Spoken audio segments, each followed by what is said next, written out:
Anytime. Thanks, Andrew guys. Biaggiarelli, he's also the musician right behind the little funk going on. This is incredible. Liking it. We're liking it. What an earworm.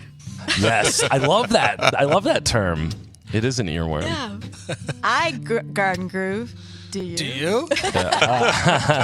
Hey, guys, thanks so much for being here. Thanks, Dave. Thanks, guys. Thank you.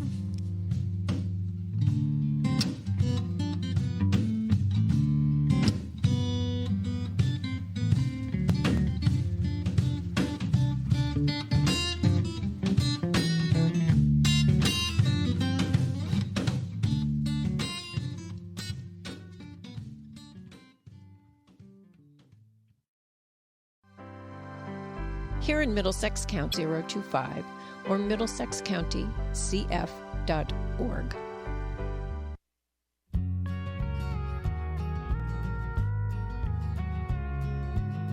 Life comes at you fast. You never know what's going to be thrown your way. But thinking about potential accidents and problems takes the joy out of living your life. Why worry when myself and the team at Thompson & Peck can do all the worrying for you? With multiple locations throughout Connecticut, Thompson & Peck provides friendly, personal service from fellow locals with strong community ties. We are one of the largest independent insurance agencies operating in Connecticut. We will work with you to provide full-service professional counseling for home, auto, health, life, and my specialty, business insurance. As a result of our size and vast pool of resources at my disposal, I can provide you with unique specialization in both property and casualty insurance and employee benefit coverages. Thompson & Peck has a cutting-edge business model that is efficient while still retaining a traditional commitment to values on building customer service relationships. I love what I do, and along with the dedicated staff, protecting your assets is our utmost concern. Call us today at 203-787-6781 and let us help ease your worries. Together, we will safeguard your family and business, as Thompson & Peck has been doing in the community since 1927.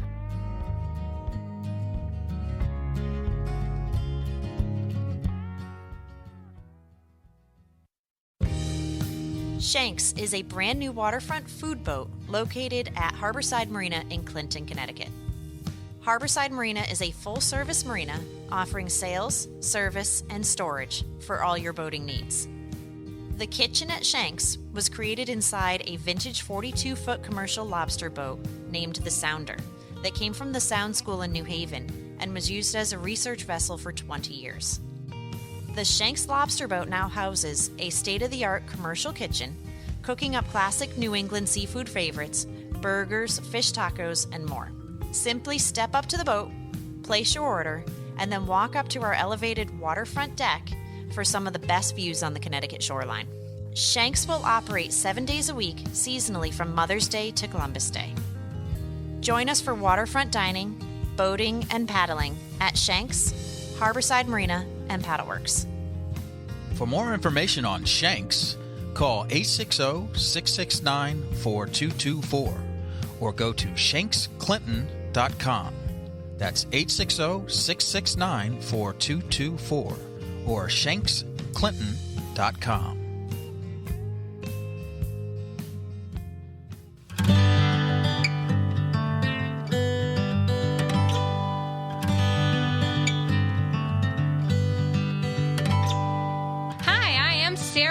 Tobin from Madison, Connecticut, and you are listening to ICRV Radio, the stream feeding the River Valley.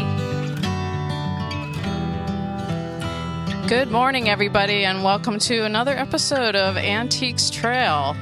We're having a special appraisal day today, which is pretty exciting. We've got a lot of cool stuff, and I have a wonderful guest from Guilford, Dennis Carroll. He's from Excalibur Coins and Antiques. Welcome, Dennis. Hi, how are you?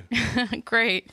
We're happy to have you here this morning. Thank you. Dennis has been doing this all his life, originally from Queens, New York. All right. And little bit of a fish out of water in Guilford, Connecticut. Absolutely. We're having a conversation about that, about the difference in tastes, where We're kind of anything goes in NYC, and here in Connecticut, as a antiques dealer and appraiser, sometimes he is encountering our puritanical roots. A lot of that going on. So anyway, we're happy to have Dennis here this morning because he's going to help us with talking about appraisals, and he's actually brought some really cool stuff with him. Hey, before you get started, Yeah. Can I ask you a question? Yeah. We get a visit every now and again with our neighbor down in Centerbrook at the cheese shop, Paul Partica. Oh, yeah. And so we're getting into a season where fondue is starting to become more popular. And and he sells fondue sets, and he sells retro type fondue sets. And I thought that would be an interesting category of a collectible, is the old kind of 50s, 60s fondue set, but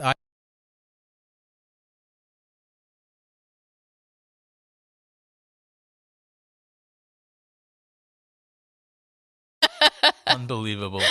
Yeah. He used to have 8 or 10 people following him around the 26th Street Flea Market every Sunday. And people would be like clamoring to see who would hold his bags and his purchases for the day. He had his little crowd. Oh yeah, well he had Edie Sedgwick. He had some pretty high profile models that followed him around. Yeah, he had girls. He had quite the entourage. Christy Brinkley, maybe? Yeah. I sold her stuff in the past too. Oh yeah. Yeah. What did you sell, Christy? I'm just curious. So I sold her a book at the Amagansett Antique Show in Long Island. Oh, okay. Yeah, she came with a matching bicycle spandex outfit with her and her daughter, matching outfits. Very impressive. Spandex. It must have been 80s. Was that 80s? Yeah. Very, very impressive. I'm sure. Do these celebrities have good taste, or some of them do, some of them don't? No, I think for the most part they're like a little more upscale than the average person. I mean, because first of all, they can afford more expensive items, and I think that their people in their crowd already have that's like they're trying to keep up with each other more or less. Yeah, there's a little competition, keeping up with the Joneses and the celebrity level. Yeah, well, we just saw that with Kim Kardashian keeping up to her level. Oh, yeah. Somebody else is keeping her ring, I think, right now. Oh, yeah, she just got robbed, I heard, yeah. She actually was one of my clients. She had a vintage necklace that she got from me through her stylist, of course. But I think what she was robbed of, however, was fine jewelry, not costume jewelry. Yeah, $4 million ring. Yike. You have some cool jewelry, speaking of jewelry, in front of you today, and a gorgeous watch. If you go on Facebook, incidentally, right now, and we are interactive here at ICRV Radio, that's what the I stands for. There's a photograph of the watch on our ICRV Radio Facebook page. Beautiful, classic pocket watch. I love that. Yeah, this is a 18 karat gold Swiss movement. It's called a minute repeater because it actually chimes the hour, the quarter hour, the half hour, and the minutes. So if you were blind, for example, all you would have to do is hit the slide, and it chimes what time it is. Yeah, so I'm going to demonstrate that right now for our listeners because they can actually listen to this.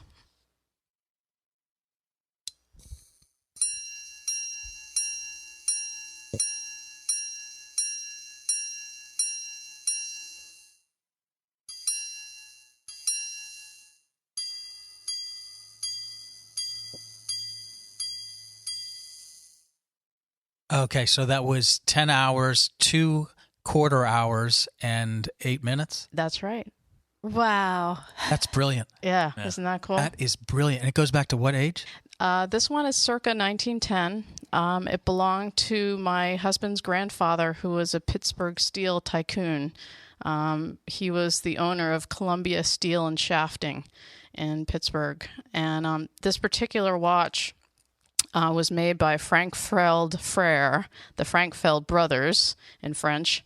And it was put out by Hardy and Hayes, which is what is on the watch face. It says Hardy and Hayes, which was kind of like the Tiffany's of Pittsburgh at the time. That's where all the the steel magnates bought their jewelry and their pocket watches and everything else. It was I think a 4 or 5 story department store that had everything from jewelry to giftware. That's where you register if you're getting married, and so on.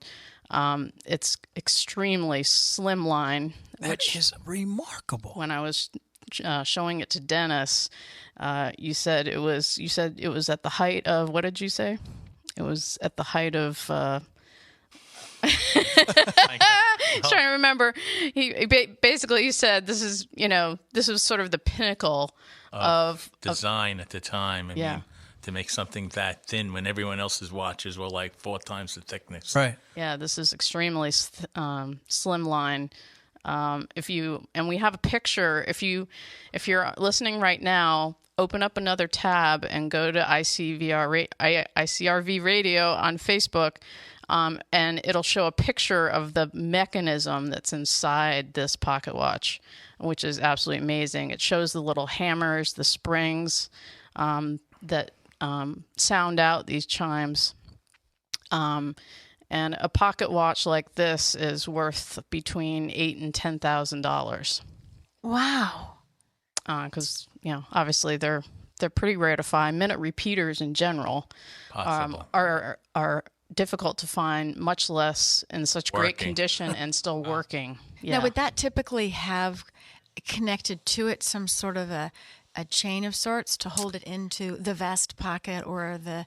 Yeah, I'm glad you asked that. Yeah, it would have had almost like a little carabiner clip for those of you out there who do hiking or whatever.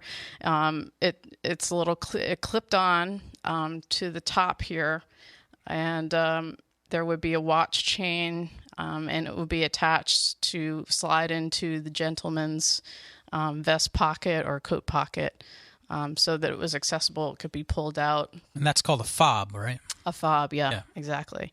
And, you could have a simple chain, or there could be something attached to it. A lot of times they had a wax seal attached to it because these important guys would be sending communication, and they'd have their own private seal that they'd stamp on the back of their envelopes. Things like that would be attached to the fob and to the chain. Very cool. Now, how many watches would a gentleman have in 1910, 1920, 1930? Well, could I intercede with that? Yeah, go ahead. This watch in particular is unusual because years ago, most people couldn't afford to have a gold case and a great movement. So, like she said, he was a steel magnet. You would have to almost be an extremely wealthy person to have that combination, because a lot of times people would, like in the case of railroad conductors, they would have a gunmetal case, a very cheap case, and a great movement, a 21 or 23 jewel movement, to make sure, of course, the train runs on time, right? Right. In this case, also, to find, this has got all the bells and whistles. I mean, a minute repeater, the fact that it's a thin line. Yeah, and this is 29 jewels. Yeah, it's an exceptional amount of jewels, and 18-karat gold, well worth $8,000 to $10,000, no question in my mind. Wow. Yeah, but other guys, like the train watches, they were with the gunmetal case, they were meant to be very durable because of the nature of their job. Whereas, the steel magnet was, he was in his office, occasionally came out to see what was going on, but he was a gentleman. Yeah. Wow. That's very cool. You have that lovely watch for the gentlemen, and for the gentle ladies. Oh, yeah. An extraordinary, beautiful brooch. Yeah, for the ladies, we have an equally impressive piece, which also comes from my husband's family, but from his mother's side. His mother was a New York City debutante, and this belonged to her mother, and before that, her mother. So it was passed down 3 generations, well, 4 now. It's Victorian. It is considered Etruscan revival because of the little loops and beading on it. That's the style of it. So it's gold. Just for folks that are listening in right now, we're looking at an amazing brooch, gold on the outside. 18 karat gold. And with a beautiful design on it. And then there is this ring of diamonds. Yes, these are actually old mine diamonds from India, which before they were mining in South Africa and other places, India originally had the creme de la creme of old mine diamonds. So there are, when I actually showed this to a gemologist and he looked at the diamonds, his head popped back from the microscope because they are so incredibly clear. Wow. And of course the cut of them is, how diamonds were cut back in the, mid to late 1800s. They weren't machine laser cut like they are today. So they have a different look to them because of how they were cut, but also the quality of an old mine diamond, particularly from India, just is unparalleled today. Very special piece. Yeah, incredibly. And then the center stone is what's called a green cat's eye, which can be valuable in itself as well. But this brooch altogether, and it's a mourning brooch, I should mention. If you turn it over, on the back there's a little window for hair. For putting hair, as Dennis said, or some other keepsake. A mourning brooch, as in mourning the loss of someone. Basically, you put something in there, and usually it was a lock of hair or braided hair, which today a lot of people find creepy. But that was the nature of mourning jewelry in the Victorian era. A keepsake was put in the back to commemorate or remember that person that was lost. So this is considered a mourning brooch. But this is worth in the neighborhood of $5,000 to $6,000. Wow. So that's another family heirloom. Remarkable pieces. By the way, we have an email message that just came in. A listener who says, "Thank you for letting us hear the sound of the watch." Yeah, that is pretty. Makes a difference. That is pretty special. Most people have never heard a watch like that, because they are so rare. And yeah, it's first time I heard it, I was like, "Wow." It's pretty cool. So jumping from my stuff, I want to include Dennis here because he brought some pretty cool stuff, particularly the thing that looks like it would skewer us. A little samurai here. Kind of scared Ibby a little bit when we were taking pictures of it out front a little earlier. There is one posted, and this is a blade you do not want to get close to. Yeah, this blade has the temper line, a magnificent temper line, and the condition of it is in really almost impeccable condition, the blade, which, of course, for the samurai is everything. They believed their blades had their own life. And actually, when a samurai warrior would take his blade out to show you, he's supposed to cut himself and run his blood along both sides of the blade to give honor to the blade. Of course, I'm not going to do that because I'm not a samurai. And I probably wouldn't cut myself properly anyway. So one of the ways you can tell, of course, the quality is the temper line, but also what separates this sword from the reproductions of today is it has to have the same sharpness from the tip all the way to the edge. And a lot of times the copies today, they cut corners. Of course, sometimes they're not even sharp at all. They're just for decorative purposes. But a real samurai sword will have the same sharpness all the way to the end of this cutting blade. Wow. That's one of the things. That's called the hilt, isn't it? Yeah, right to the hilt, which would be what they call a tsuba. Okay. This is a tsuba. This one is in probably bronze, and it has a little design on it. But what I wanted to show you is this is the handle. The handle comes off. It's held by a wood peg, which I seem to misplace. So, but anyway, this sword has the signature on it of the man who made it. Oh, okay. Okay, so it's got the Japanese characters underneath there. Of course, I can't read Japanese, so I will have to get it translated at some point. But this also establishes the value because from this name you'll be able to tell the exact age because a person who made swords only made them in his lifetime, right, or his working career. So within probably 20 years, you'll be able to tell who made this, the actual age of the sword, which I believe to be probably around 1850 to about 1890. I would like it to be older, but we'll see. Wow. Now, the case is wrapped with leather. Underneath the case is black lacquer, which would have been typical. I mean, I don't want to open this up because it's very fragile, but it wrapped with leather because whoever was using this sword at some point was probably where there was a lot of moisture. And had the black lacquer been totally exposed to the moisture, it would just come apart. So they wrapped this with leather, so it could be carried probably in the jungles of the Philippines or wherever this sword was probably carried by a family member, even in World War II. And so you'll see a lot of American soldiers were able to take these swords. They captured the guys or whatever, and they took these swords home with them. And what they were actually finding is that they were getting real family swords, and some of them were hundreds of years old. Wow. And these soldiers carried their family sword into war with them. When my father was in the Korean War, he was on patrol with his men, and they found a Japanese plane that had been a kamikaze plane that had come down during the war.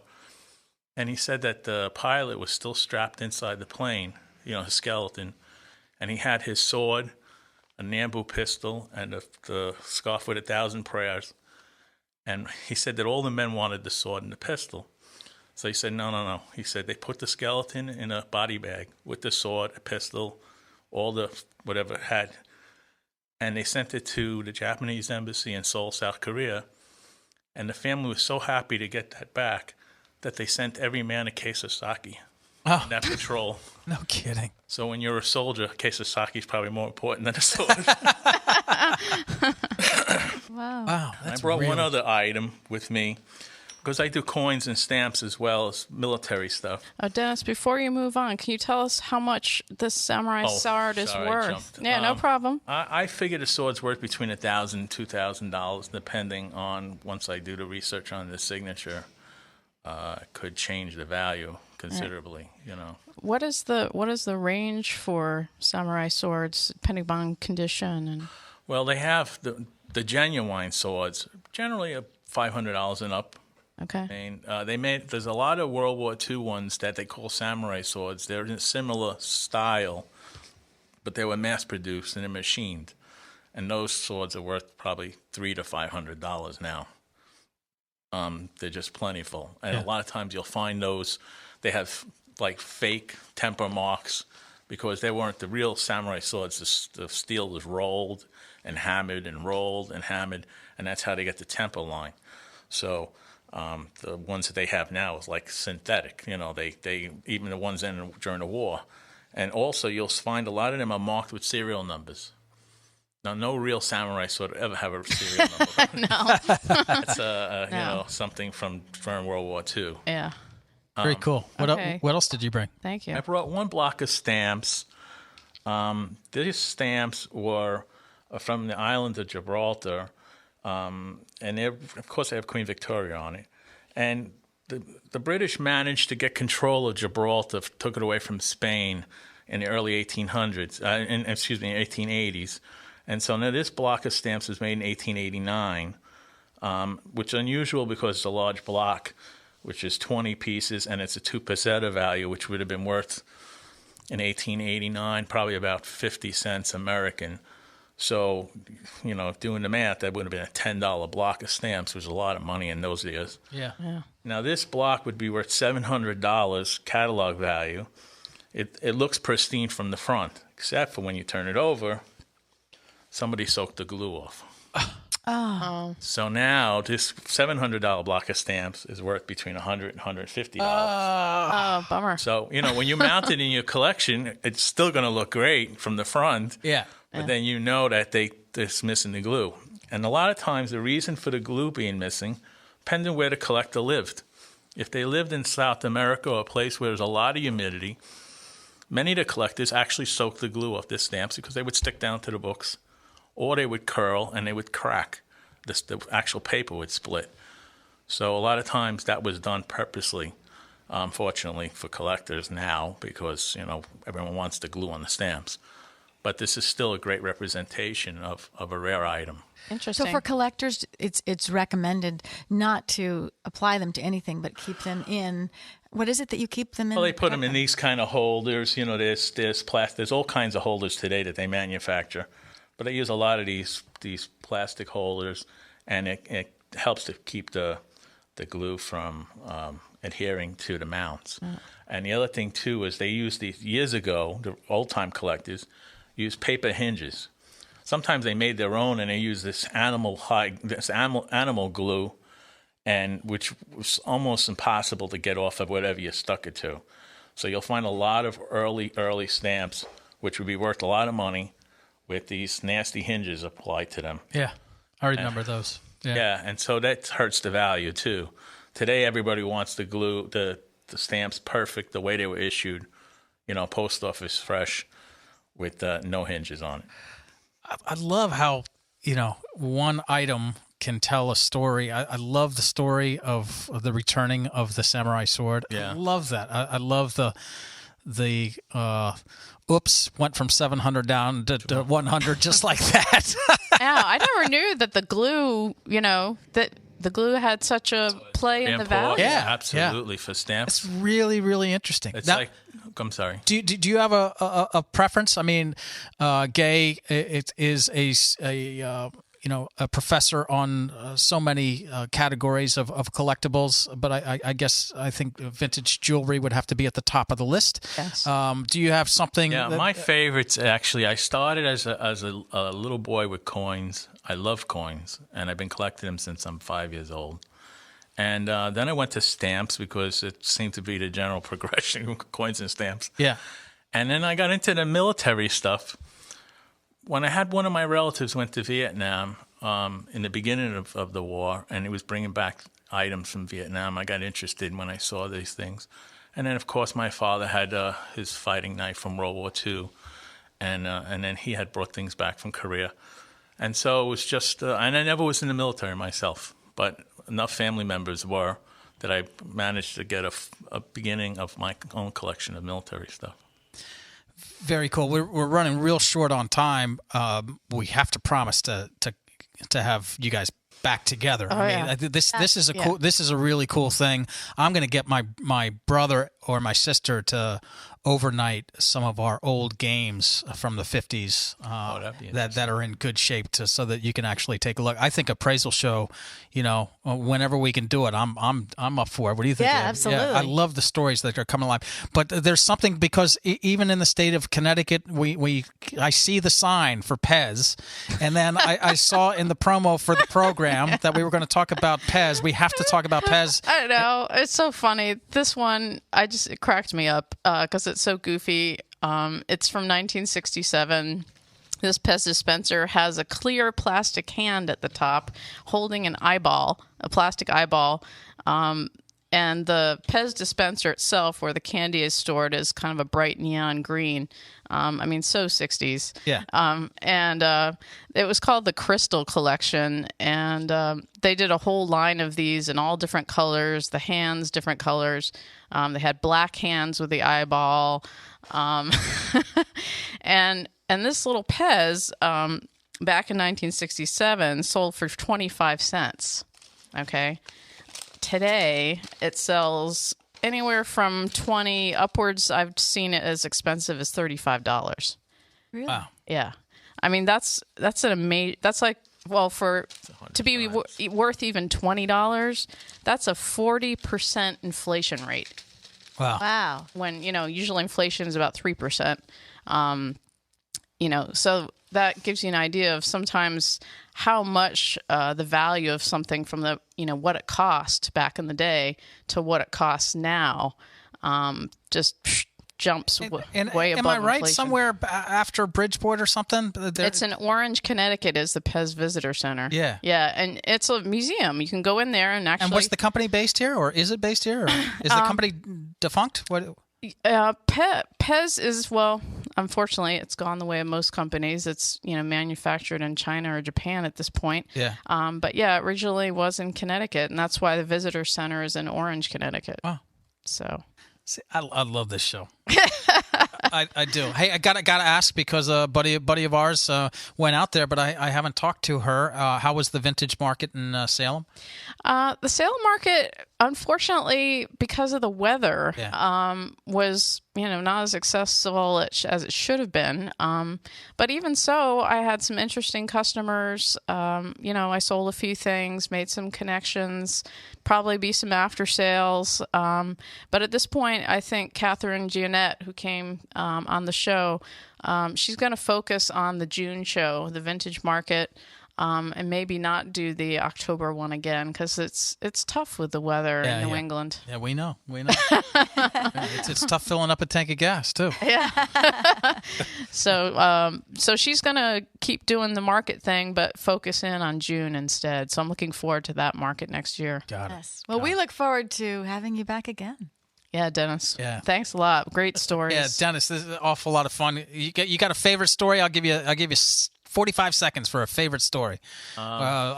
Incredible find, the one that got away, the one that you haven't gotten, the lifelong quest. I'll give you 40 seconds. 40 seconds. I bought 2 paintings years ago. Actually, I was representing somebody who was selling a lot of paintings, and they were giving me Polaroids at the time. Let's know how far back that was. And in there was 2... He would give me stacks of these Polaroids, and I would show them to my customers, and people would buy the paintings from the Polaroids. So he gave me 2 Polaroids without prices. So my customer says, I'll give you $10,000 for those 2 paintings. I seen, wow, there's more money than I seen for any of the other stuff. I says, all right. And I says, let me see what I can do. I asked the guy who was selling it, I says, how much is the 2 paintings? He says, I have to have at least $3,500. I says, I'm in the driver's seat now. So I said, okay. So I paid him the $3,500, quick the paintings. I have the paintings, and they're in my store in Queens at the time. And on the back has the name of the original gallery who sold the paintings in late 50s. So I said, well, I want to know why that guy's being so good to me. So I call up, and I find that they were from Canada. So I call up the original gallery, which I'm not going to mention, and I said, I have paintings signed by Edwin J. Hughes. And so the woman says, oh, no, I asked her about the artist, Edwin J. Hughes. And she says, oh, he's one of the Canadian 7. Like, that means something to me. I don't know what that means. So I says, well, what does he sell for? She says, well, small ones sell for $25,000 and large ones sell for $50,000. Now I have one small one, one large one. I says, oh, really? She says, yeah. I says, does your company buy these paintings?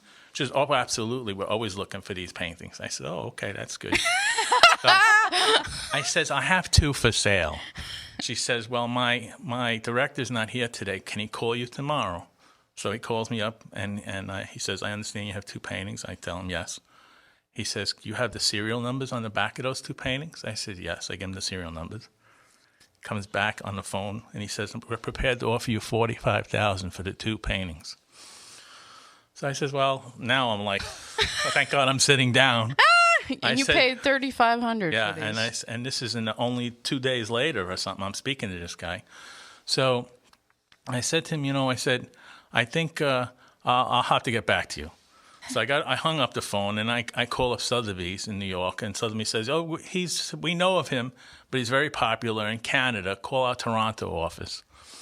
So I call the Toronto office, and the Toronto office tells me, yes, small ones sell for $25,000, large ones sell for $50,000. So I says, really? They said, yeah. I said, we'd be happy to get them if you want to bring them to us. Okay, so now we're up to $75,000. Yeah. total. So then the guy calls me back a few days later. He says, I told my uncle, who was a New York City police officer, I told him, I says, I'm going to need some assistance going to Toronto road trip. And he says, oh, okay. So this guy calls me back about 4 days later. He says, Mr. Carroll, you still have those paintings? I said, yes. I said, I'm going to bring them up to Toronto, to Sotheby's.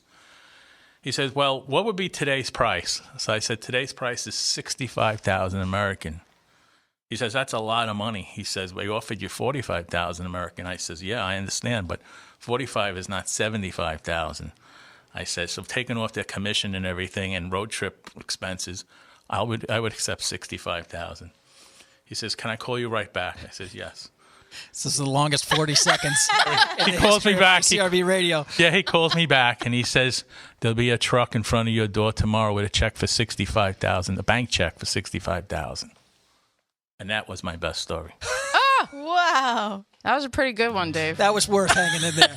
That was worth hanging in there. 1 week, I made $61,500.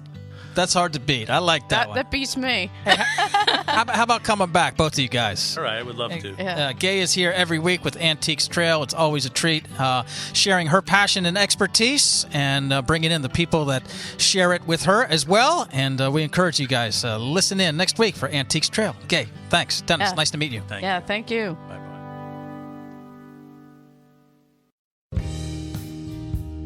Come to Hillstead Museum in Farmington, Connecticut to experience art and culture in a magnificent historic setting. A visit to Hillstead Museum unlocks a 1901 architectural treasure. French Impressionist paintings, Ming Dynasty Chinese porcelain, Japanese woodblock prints and period furnishings. Enjoy a guided tour with interpreters who have the inside scoop on the family that created this landmark.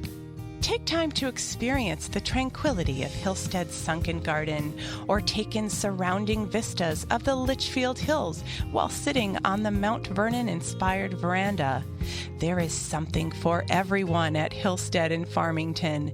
Bring your friends and family to one of our many public programs, such as the Sunken Garden Poetry Festival, May Market, Heyday, or Holiday Boutique. Find a complete schedule of events at hillstead.org. Visit Hillstead Museum to take a step back in time, explore nature, or marvel at world-class artwork by Monet, Degas, Cassatt, Manet, and Whistler. There is so much to discover only at Hillstead. Please visit hillstead.org.